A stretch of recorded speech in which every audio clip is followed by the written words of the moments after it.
Executive Director and co-founder of Backline. As many of you know, Backline exists to provide the music industry with tools and resources to support their mental health and wellness.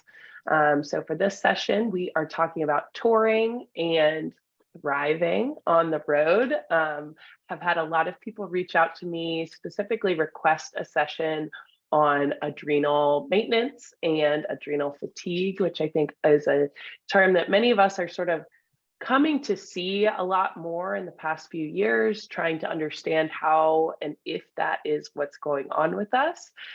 So I'm really excited to have Wendi Michelle with us, who's going to be able to speak to how you feel every day and ways to improve that and different pieces of that. And then I also have my dear friend Megan Letts here with me, who's going to join in the conversation with the perspective of an artist and an artist manager.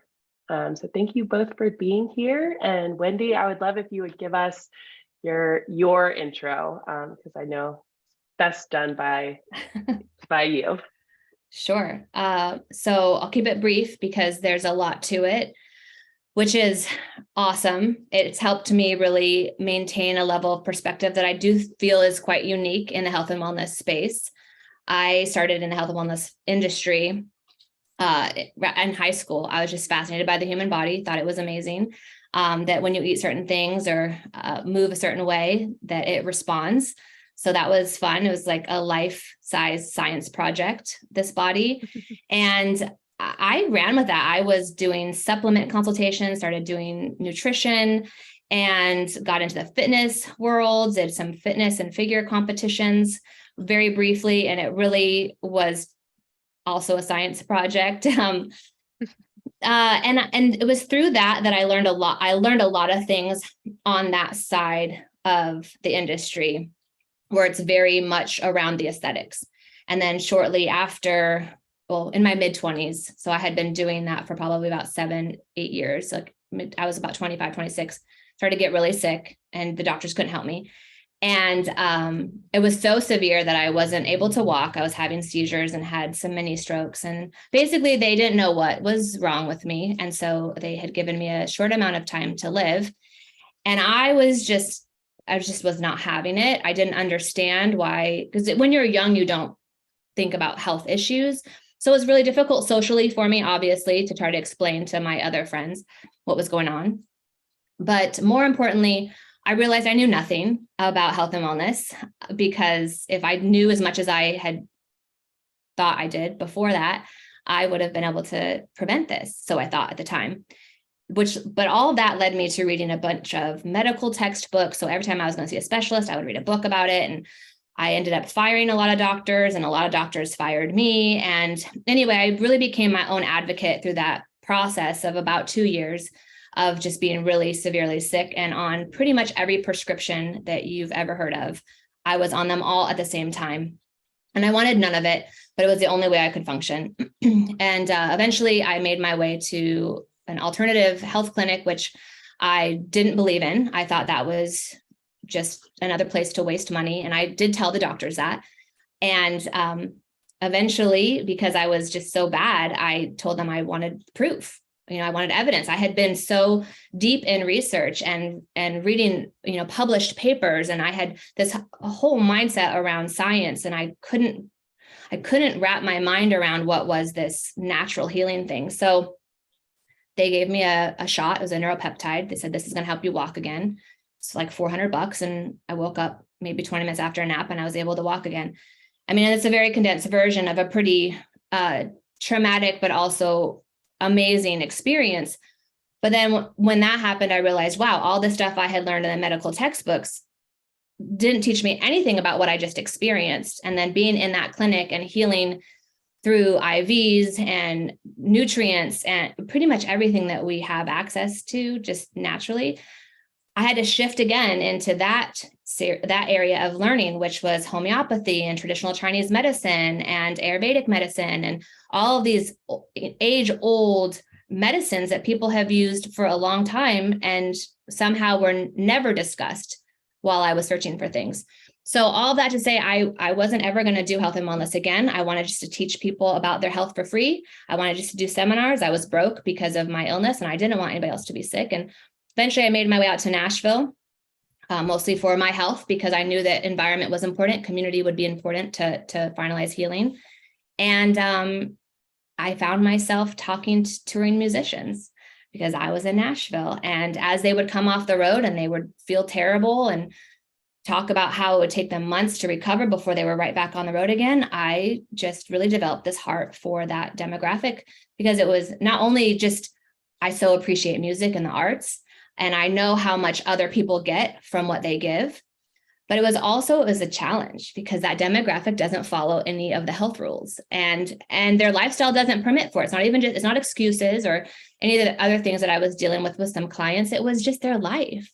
So I developed an entire product around adrenal fatigue and the stress that people go through on the road, because it's no matter which way you look at it, it's stressful. You're not sleeping in the same bed. You don't even know what day it is, essentially. You're traveling different time zones. You're either exposed to radiation on planes or, just the air, the fumes of buses and trucks, and you're eating from truck stops and all of these different variables that are just the lifestyle. So from there, I ended up realizing that the food and the diet that I was recommending to them wasn't available in the stores. There wasn't a Whole Foods necessarily at every stop. And so I thought, well, I'm going to have to start making food for these touring musicians that's going to end up in stores somehow. So I don't know. I had this idea that it was just going to be an easy thing to do. So I kind of infiltrated the food industry and started manufacturing food and developing supplements and things that I knew could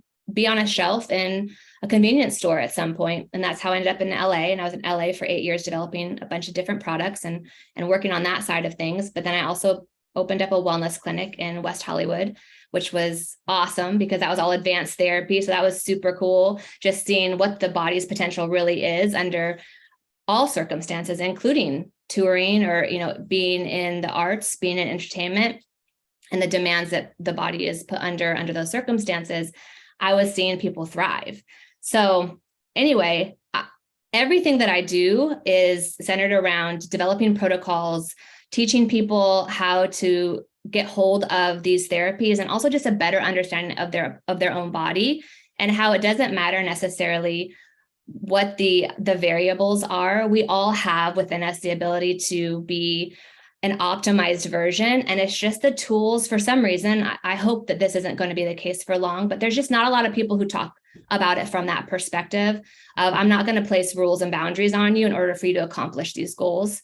I'm going to help you accomplish these goals within the boundaries of your lifestyle so that you can fully operate in the gifts that you've been given.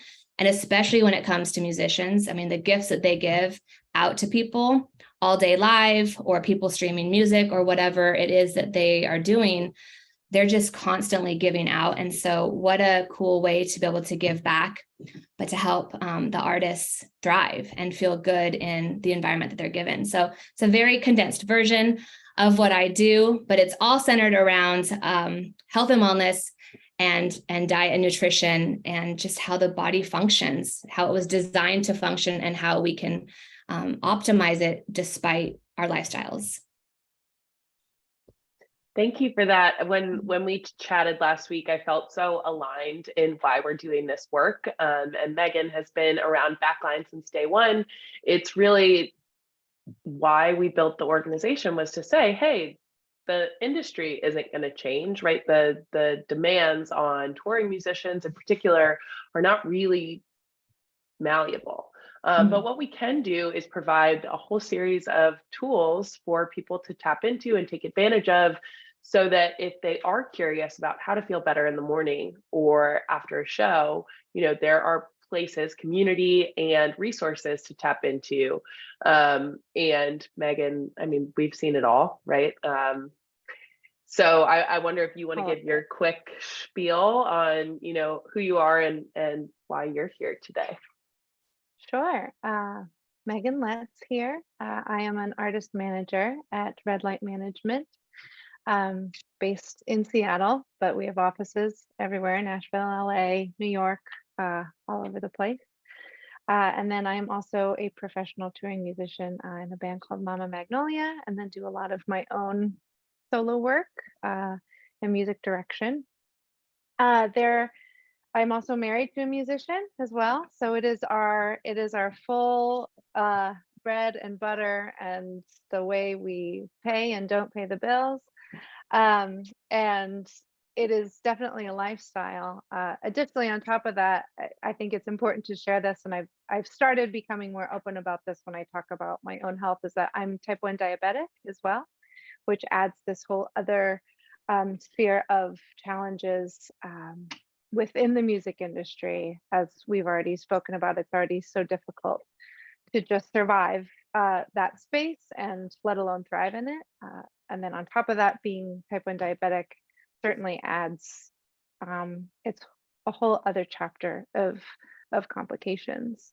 I have always been so grateful for the work that Backline has provided for both myself and for the artists that I work with, and including my husband, including, his bandmates. And I speaking about like that adrenal, briefly, that depletion, it's also both when I'm on the road and off the road, either working in the industry, it's constant, that depletion, and just the nature of the job isn't just when it's touring. And I think that that's what makes this work so so important to be discussing this, because it's not just, it doesn't just disappear when we get off the road. It's a very emotional job. It's a very all-in job all the time, regardless of what side of the industry you're on. So that's who I am. That's my spiel. Thank you for being here. Anybody who's sort of like tapped into Backline Network knows that I'm now touring, not as a musician. I'm sort of on my own crazy work schedule, which has me out a lot right now, about 2 or 3 weeks out of the month. And so in this work, I've really started to have a better understanding of the challenges on my own body. And I'm not performing, right? I'm going to meetings, I'm going to conferences, but it's a whole different ballgame. And so I'm sort of here to be a vessel for these conversations, but also have, started to do the work with a coach in the past year to talk about adrenal fatigue. And my biggest sort of sign that I was not doing well was I was drinking coffee all day long, and it never changed anything about how I was performing. And so now I'm like cut way back on coffee. I feel better in some capacities, but it really is a journey. And so I think the purpose of this conversation is to talk about the journey. And I think, a good place to start, Wendi, would be like, what happens when adrenaline enters your body? Like, let's say you're going on stage to perform. Like, what does that do to you? And what about when it's leaving your body after the show? So there's an order, as we discussed, there's an order to how the body functions optimally. And there's also, and it requires a balance. So all things should be done in small doses, essentially. Whether that's exogenous, so what you're taking in, or what's happening in your body. So being exposed to adrenaline is actually a defense mechanism. It's there. It's designed for us to help us. It's our body's way of tapping into either danger or an issue or just excitement, whatever the case may be. But that flood of adrenaline over and over again is going to affect every organ of your body. It's going to completely disrupt that balance, especially when it's done over and over again. And when it leaves your body, I think it takes some time, obviously, for everything to fall back in line and to be in order. But I feel like one of the biggest issues is it's not leaving the body, because the way that our bodies were designed with this perfect balance was that we would run away from something and then we would be safe someplace. And then the body could recoup and relax. So you're moving in and out of a sympathetic state into a parasympathetic state, which is your autonomic nervous system's way of balancing these very large swings in what's happening in your body biochemically. The issue that a lot of people have is that they're actually never experiencing that parasympathetic state. So ideally, you want the adrenaline to leave the body, and in a perfect situation, you would have all this excitement that led up to the event. You have the event, everybody's excited after, and then you get a good solid probably week or two to relax, be around people that you feel loved and known and seen by, where you can talk through all of your experience so that that adrenaline can leave the body, and then you can go back out and do it again. But that's not how life goes really for anybody. So it leaving at all is very rare. We're typically constantly moving and in a state of the sympathetic nervous system. So that adrenaline is constantly pumping, which is giving a cue. So all of these chemicals are just it's like a feedback loop. It's just telling your body, we're still not safe. We're still not safe. We're still not safe. We're still not safe. And in essence, that is what adrenal fatigue eventually becomes, is this constant state of where it has pumped out, it has excreted the hormones at such high levels for so long that they're not even really functioning at all, which is where the fatigue part comes in. And we can talk about the different sides of that coin, because it does take some time to actually hit a true clinical, what would be classified as fatigue, adrenal fatigue.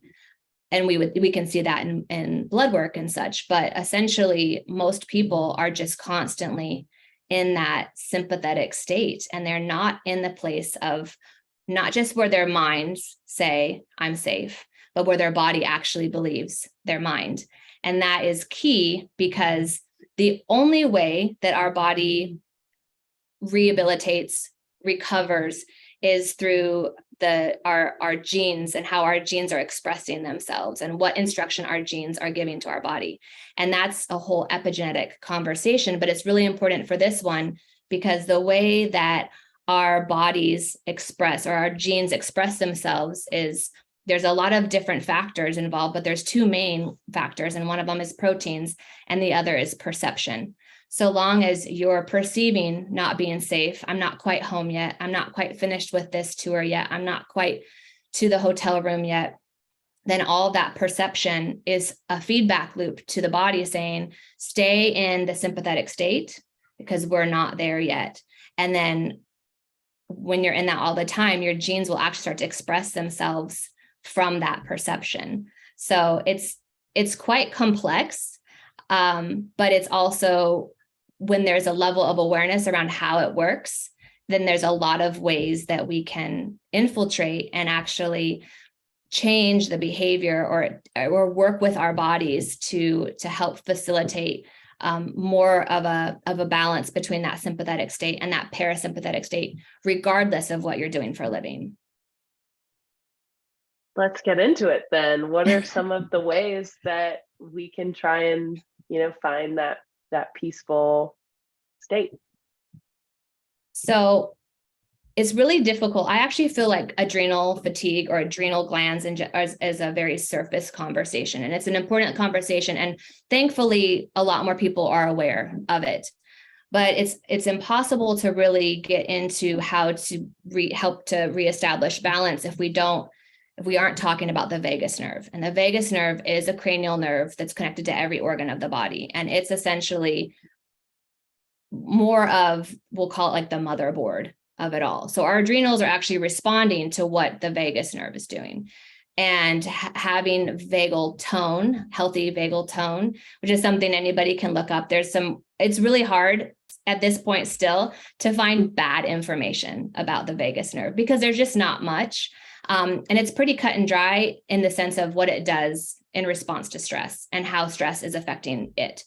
So breath work is one of the best ways. And most all of the things that I'm going to talk about, we'll just go through a handful of them. It all taps back into evolution. So always go back to thinking about how we were designed and how we've evolved, because it really has been a survival of the fittest. Our ancestors made it through all of these things. So there's still that coding in our body that is perceiving the environment and then giving cues back to our body, and it's on repeat. So breath work essentially is a cue. And when you have shallow breathing and I should add, most people don't know that they're shallow breathing until they start actually breathing. And I think vocalists have an advantage here because they have a better gauge on how they're breathing and what a diaphragm breath is like. And also they are trained in controlling their breath. So they do have an advantage in this area, but there are certain types of breathing exercises like box breathing, single nasal breathing. There's a couple of different things that you can look up online as well. Again, breath work is also really easy to find some good resources. And I'm also happy to share some with you as well if you want to add them someplace. But the breath work, essentially what it does is when you're taking breaths in a certain pattern, it's that pattern that's data that's fed back to the body that essentially says we're safe. Because if you're running from something, you're not going to be breathing like that. So the fact that you're breathing like that tells your body, oh, I didn't think we were safe yet, but she's breathing in such a way that we might be. And it just tends to stop a minute and assess and analyze and take in that information.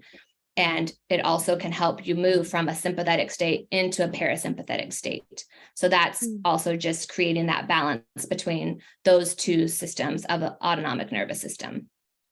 Another one is singing and humming. Singing and humming are actually very good for vagal tone. And I would say that it's more in alignment with what you want to sing. And especially because of the audience that's going to be watching this, you'd think, well, if I'm a vocalist, then how come I'm constantly in a sympathetic state? Well, because it's become your job, which is different than the humming and singing that's restorative. It also, we could even get into some wild stuff about frequencies and the different frequencies in which you're humming. And how instruments are tuned and stuff. And all of that also correlates with the parasympathetic and the sympathetic nervous system and which one is going to be affected. And so singing and humming is another one. Your position and your posture are also cues to your body that you're safe. And you can go ahead and move into that, out of that fight or flight into that rest and digest. Posture, meaning probably the most studied and most well-known, is if you lay flat on the ground and put your knees up in a right angle on a couch or a chair or something. So you're just laying flat on your back, legs up, knees bent. That posture actually affects a little muscle behind your belly button called your psoas. And that psoas is also like a little button to your vagus nerve that helps to indicate we're safe. Because if we're running from something or if we're worried about something, we're probably not going to lay like that. There's a lot of different ways we would lay, but not like that if we're scared. So that is another way to add some balance in at the end of a show or at the end of the night. Simply laying like that for 20 to 30 minutes will help to facilitate moving out of fight or flight and into rest and digest. And then going back to the epigenetic components, perception is huge. So what is that inner dialogue? Even if it's something that you don't necessarily love, or you're exhausted and it's the end of the tour, or maybe there's even just some emotional stuff going on within the band or within the people on the road, all of that stuff. It's really important to maintain a healthy perception, because our perception of things, which is essentially going to be reflected in our inner dialogue, and our inner dialogue will affect our perception. That's also going to be, and will offer some cues to the body that balance is there, and that you actually can move into the parasympathetic state. So those are just a few ways, but some of the best and easiest to apply regardless of where you are or what's going on. I love that. Proud of myself for already knowing a few of those and utilizing those on the road. I've become a huge breathwork fan over the past 2 years. really started using it during the lockdowns as a way to kind of calm the nerves around just like the global climate and what are we doing and when are we going to be able to get out, but have really been utilizing breath work in so many different ways now, in part because we have a partnership with an app called Breathwork, that just puts it in your pocket, which is amazing. It's free to access for anybody in the music industry, and that's given me sort of no excuse, and taught me a lot.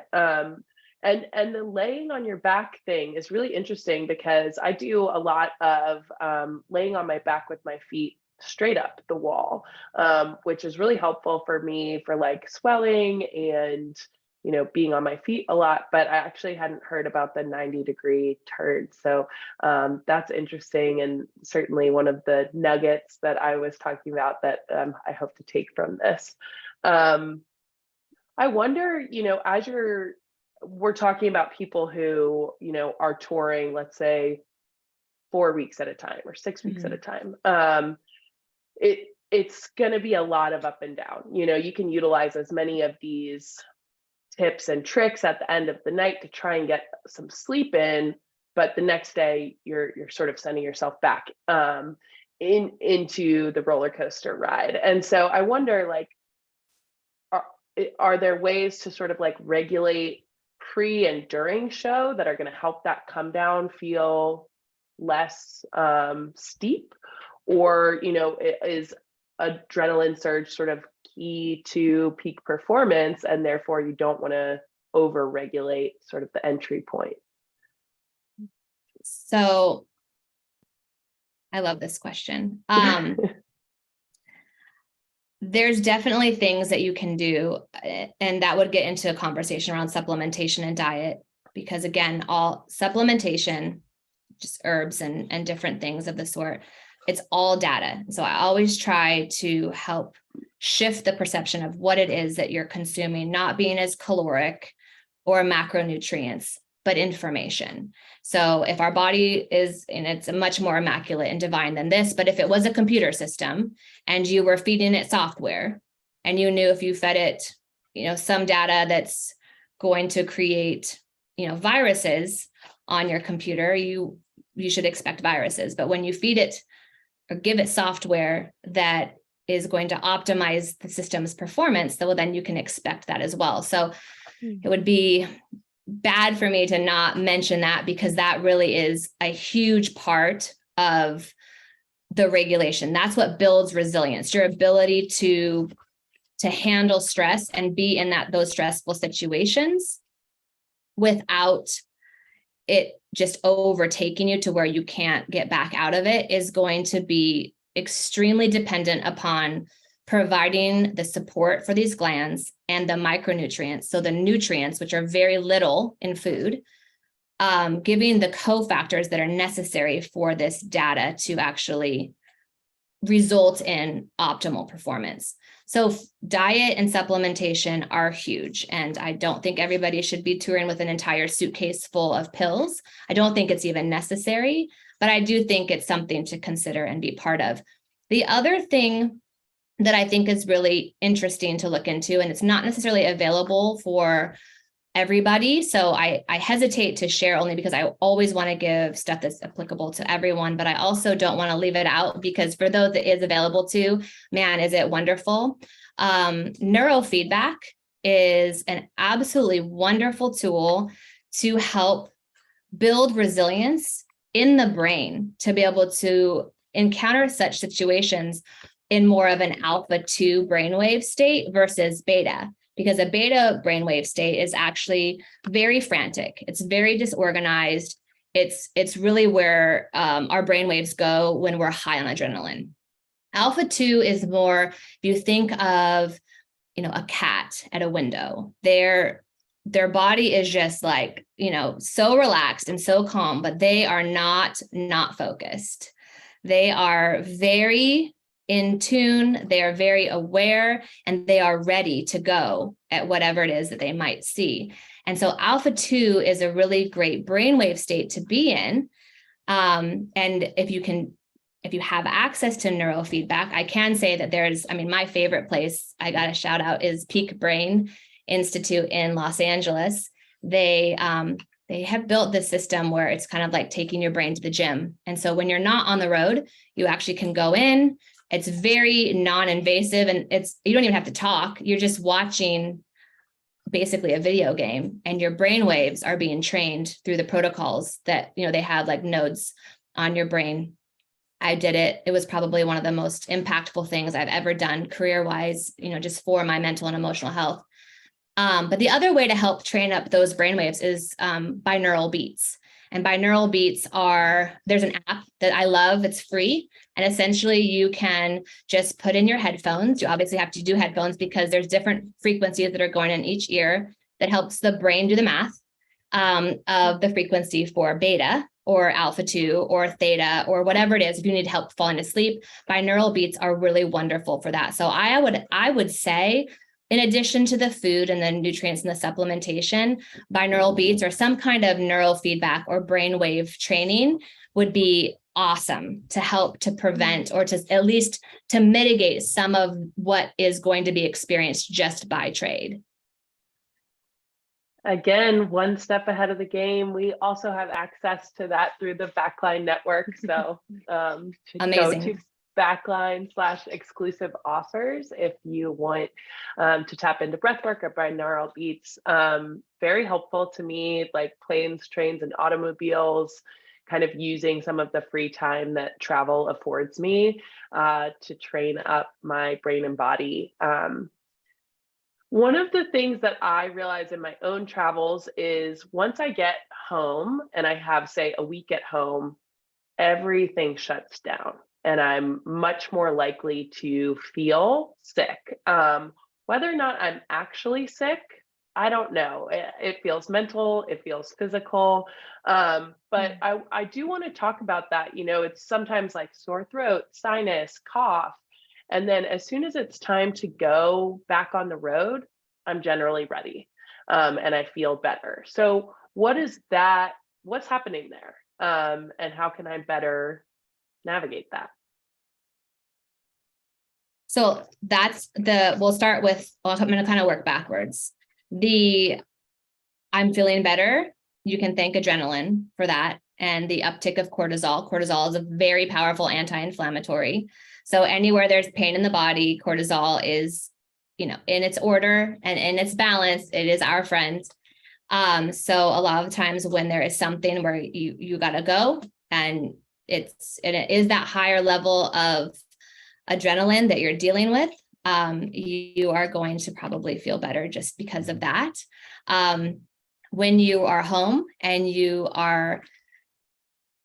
seem to have felt fine, don't really necessarily feel the stress, but then you start to feel a little bit of these symptoms. A lot of times that is also the wearing off of the adrenaline. That's also, it's kind of like a drug, right? Where you are having withdrawal symptoms to some degree of biochemicals, where there was that adrenaline in there that was unfortunately, though, suppressing your immune system. So when cortisol is high, your immune system is low. And then, of course, you're being exposed to all of the elements. And then you're also just living a lifestyle that is just kind of go, go, go. And who knows about the nutrition and so on. So once you're home and your body has experienced or it's read the cues environmentally of being safe, that's when it's time for your immune system to start to come up again, which again is great news. That means your immune system is working. The immune system's job is to find pathogens or to find anything in the body that's not supposed to be there. Well, now it has time and it can designate those resources.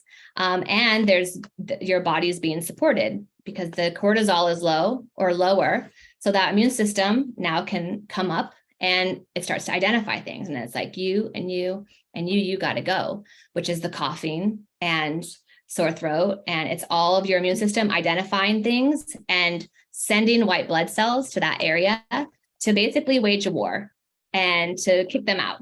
And so those symptoms are not necessarily any indication of a pathogen or a virus. It's just an indication of your immune system identifying something that's not conducive to your well-being, and it's kicking them out, which is, fevers, is your immune system just saying, hey, there's something in here we got to kill. The way we're going to kill that is increasing the temperature, or there's something in our lungs.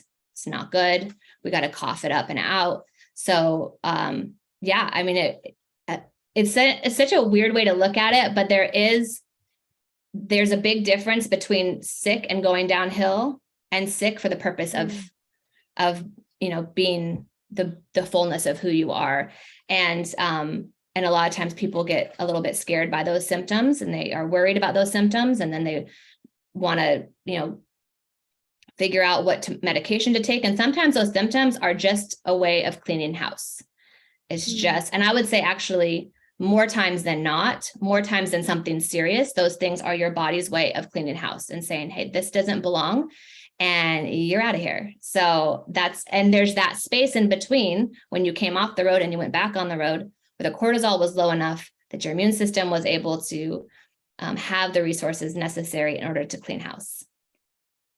I like that. I think it kind of feeds into the perception loop, right? Because I think it's easy to feel hard on yourself. Like, oh, I was like going too hard when I was out, and now I'm paying the consequence, right? I'm sick now.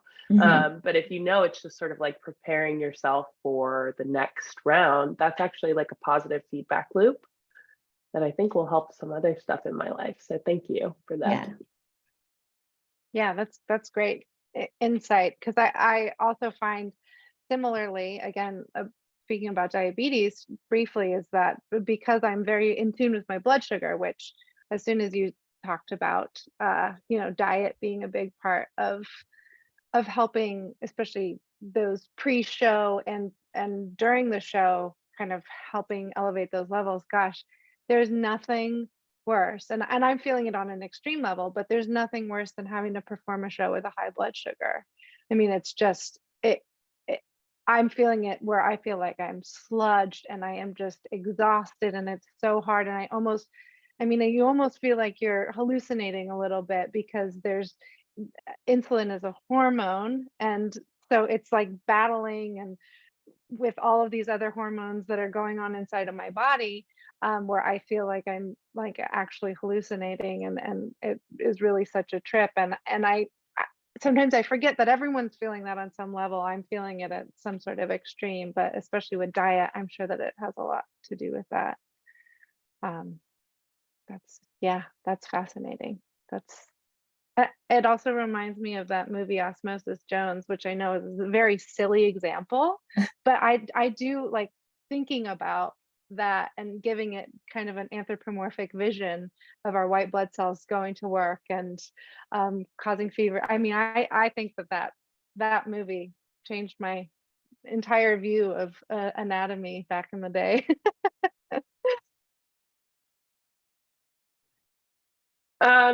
I wonder, supplementation has been huge for me. I think a lot of people are either already sort of in the supplement game or want to be. Obviously, that's something that should be done in tandem with a provider that you trust. Like, how do you find that kind of provider? What are you looking for? Are there providers that are affordable for folks who are touring? And any insights I think on the supplementation side are helpful for our community. Yeah. We're getting better. I'll put it that way. I think that there's more and more providers that are properly licensed and trained to do more of the functional wellness side of things. The cost thing, I think we could do a much better on. There are some really great, like what I do coaching, and I do one-on-one help for people, and also groups, corporate groups, to help with these types of things. There's also other people who there's an organization. Well, I should say there's a doctor, his name is Chris Kresser, and Chris Kresser has an incredible coaching certification. There's not a lot of certifications that I'm super impressed by. I wish there was.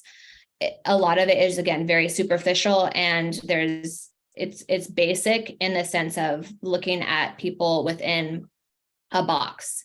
And I just think everybody needs to be looked at individually, all things considered, in order to best help them.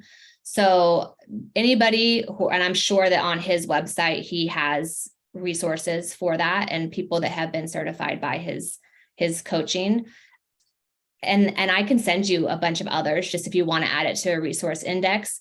But there is definitely going to be a better cost for people going the coach route who are trained in the supplementation, who understand herbalism, who understand precision wellness, and who can speak to it from that standpoint. A functional wellness doctor is going to typically be much more expensive. But I think what you guys do is so helpful for exactly that, is being a place where people can go to look for some resources. If you were just to Google, I feel like that would be too stressful to just. We kind of hate Google around here. Yeah. We're like, don't Google it, come to us. Yeah, Because there's so much information out there at this point, and not a lot of it is built for touring people, right? No. And so Backline is sort of like, hey, we're going to find something that you can afford, and also like peer reviewed, normal conversation, I think is helpful, because for me, it's hard to find time and space sometimes to say like, I'm going to find a functional medicine doctor and like really go on this journey, right? Mm-hmm. But like, I have an hour to come and sit in this conversation and have a better awareness of my body and what I'm putting it through and what might help it. And I think like preparation has been really helpful in sort of navigating a traveling lifestyle. Like my supplements, I know which ones come with me. I have a first aid kit, it goes in there, right? And that also has like my tea and my emergency and kick-ass immune and these other things that I may or may not need while I'm out, but I know I don't have to go to Walgreens and buy a new set of them, right? So like that automatically goes in the suitcase. And just having some level of preparedness, I think across the board has been helpful, but I'm excited to apply, some of what I've learned here today, and also see like, how can I hack this for myself a little bit, where it's like, I recognizing you're going to go through like fight or flight a lot in this lifestyle. But maybe it's implementing breath work at the end of the night, right? To like sort of calm yourself into sleep. And then what does the morning look like for you? And I think that that's a lot of what we're doing at Backline, is saying like, what works for me might not work for Megan, but like, let's talk about it, because I'm interested. If you have something that works for you, like, I'm game. And I think we all just want to feel better. And I'm excited to be adding, the holistic side of that to the conversations at Backline, which are often in the mental health care space. They're sort of separate, but we all know that they're complementary. And I can't get over the perception piece of this, because I think that that's really probably going to be my biggest change here, is to feel okay with the natural sort of ebbs and flows of energy and adrenaline, and know that it's all sort of working for me and not against me is going to be helpful, I think, as I go from here. Are there other things that you feel like we should talk about here today? I mean, we could keep talking for hours, I feel like, but we have about 10 minutes. So either one of you have pieces that we should cover? Yeah, I just have a quick question about really how to recognize the difference between, if you have any tips about recognizing the difference between something like adrenal fatigue, or I know that word might feel a little buzzy, but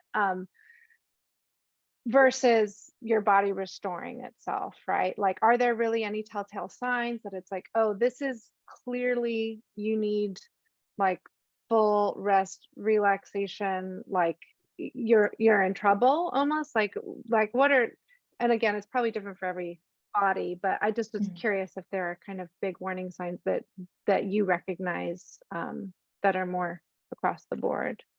Yeah. So I tend to like biomarkers just because it goes back to the perception thing. Some people are just tired, but that doesn't mean that they're necessarily adrenal fatigued. Some people have very imbalanced hormones, irregular cycles, anxiety and depression.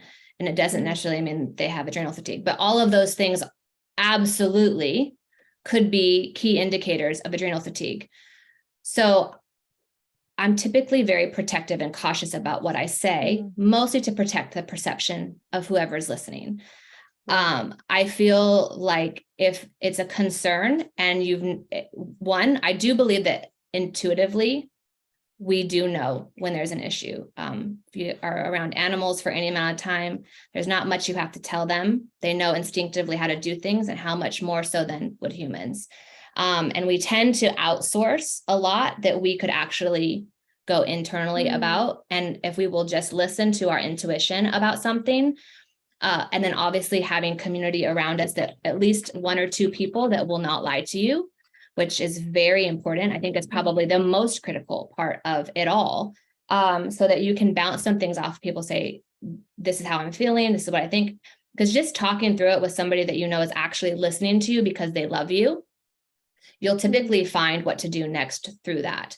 So I like biomarkers just because it's raw data. It's uninfluenced by emotion. It's uninfluenced by where you're at in your cycle. It's uninfluenced by anger or resentment. It's just blood work.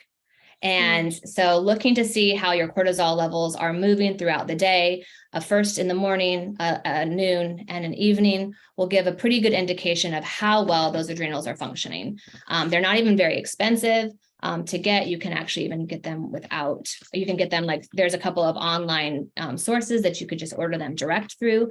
So I like biomarkers because then it's like, okay, now I know what I'm dealing with, and it's not something that I'm remunerating on. It's not stealing energy from me. It's not facilitating fear and all that stuff. So that's kind of my go-to is, what does your blood say? I do think that symptom picture is important. How you feel is very important. And I would actually even put that above biometrics or, biofeedback, because sometimes how people feel will tell you everything you need to know. But collectively, between labs and how somebody is feeling, those two things are going to be the best indicators of anything. So that's kind of how I lean. And I wish that there was like one thing where I could say, hey, this is the one thing. And if you see this, then you should probably start doing something. But I also agree that preparation is key, and positioning yourself ahead of time with the people that you can trust to be able to bounce things off of, making sure that you're fully expressing what you're going through with somebody. That is going to be the best preparation, and the best mitigation on the road, is knowing that as you're feeling something and stuff is coming up, you're able to express it, and then it's not getting stuck in the body, because again, that's going to start to play into perception, and then that creates a whole other slew of things. So having people that you can talk to and run things by, and having those people in place ahead of time, establishing those relationships ahead of time, so that when you're on the road, it's not something you have to go find. It's so much better to I know we're not in a society of proactiveness. We're so heavily reactive, and it's such a downfall, because so much of what we experience is preventable, and not everything. And obviously that there's no shame in what's happened. Like obviously the things that I went through, I thought I was doing everything I could to prevent what happened to me. So it's just, but whatever we can do, we should do, because it's going to, then you have less interruption in your career. When you start to take off and things start to go the way that you've dreamed of them going, the last thing that you want to do is to find yourself in a situation where you can't get out of bed. So thinking through, as much as you dream for the biggest things, you also have to plan for the biggest things and make sure that you're in the best position possible to actually ride that out. So, so I think that just being prepared and knowing which is another reason why Backline is so amazing, knowing that if something were to come up, if you some of the best ways to tap into intuition is to notice what you're hearing the most. When you're sitting in a room full of people, or you find yourself sitting at tables with people, and if adrenals keep coming up, there's probably something there for you that you should explore. And knowing that you have a resource like Backline to go, hey, there's this thing, it just keeps coming up, and I think I'm okay, but I don't know, maybe I need to explore this. Having those things in place ahead of time is going to be key. But I do think everybody has some form of adrenal dysfunction, imbalance, we'll say. So not conditional, it's not a disease, it's just the life that we lead that's so very different from all the thousands of years that we've been on this planet. It's a very different time, it's very different demands.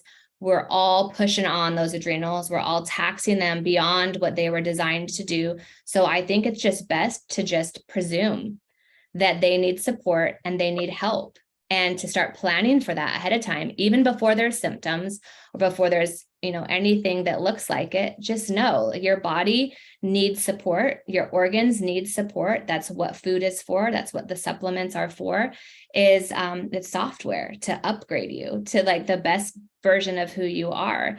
And if we look at it from that perspective and then proceed proactively, then you're going to probably mitigate 90% of what could come up in the very middle of the biggest tour of your life. I love that. And I think prevention is a big piece of what we're trying to do here, is just like, here's a ton of information, like, so that you have it. One thing that's been really helpful for me is just like my food, mood, and attitude journal. Like, here's what I did last weekend. Okay, it's Tuesday and now I'm feeling totally depleted. Well, like, you can look back. Does that mean that I was like carb loading or whatever else? Like, being able to have some data on yourself has been really helpful for me, because all of these things, of course, are going to be different based on what you're putting into your body. So for drinkers or recreational drug users, people who eat, more greens, less greens, all of those things are going to be different, but you can sort of start to track your own mood and attitude and sort of functioning just by writing down. And I'm not like, oh, there were pistachios in my salad. No, it's like I had like a quinoa salad, I had a burger, like kind of top line. But that's been helpful for me to then say, like, why do I feel like this? Right. And it's like, oh, because last week was insane. And maybe what I need this week is to like stick to more of a meal plan, or move my body more, or give my body more rest, right? And all of that data that you're putting into that kind of journaling is dependent on you. So it's sleep, what you're consuming, who you're spending time with is obviously a huge factor here. So again, I love the call out to like, what kinds of conversations are you having? Because I think that's really important in this, the community that you're surrounded with, the conversations that you're having do affect sort of how you wake up and feel.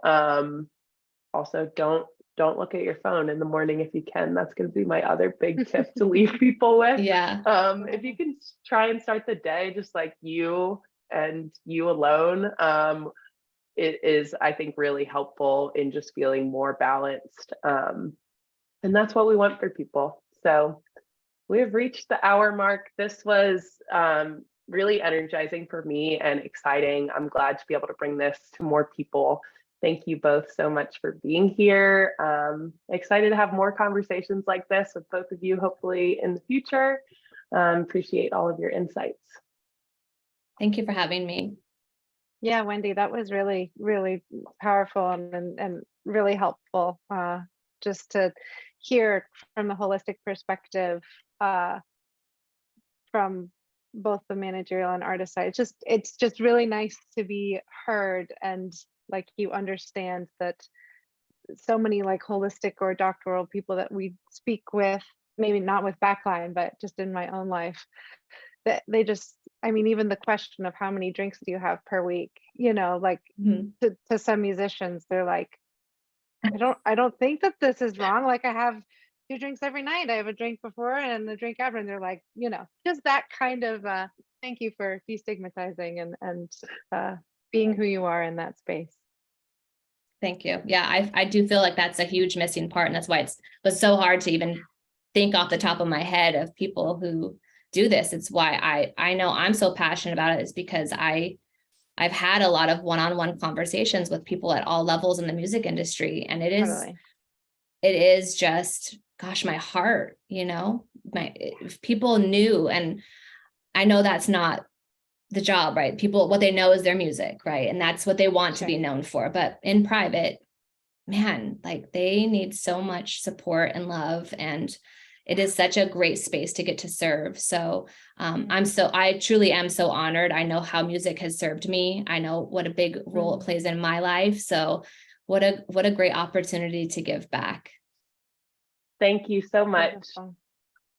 Very beautiful. I hope everyone has a great rest of their day. Thank you. And Bye, we'll Chuck. Chuck's got a toy. Chuck's bringing a toy in. Yeah, he's happy now. Yeah. Awesome. Thanks, y'all. Take care. Bye. Thanks. Bye, guys. Bye.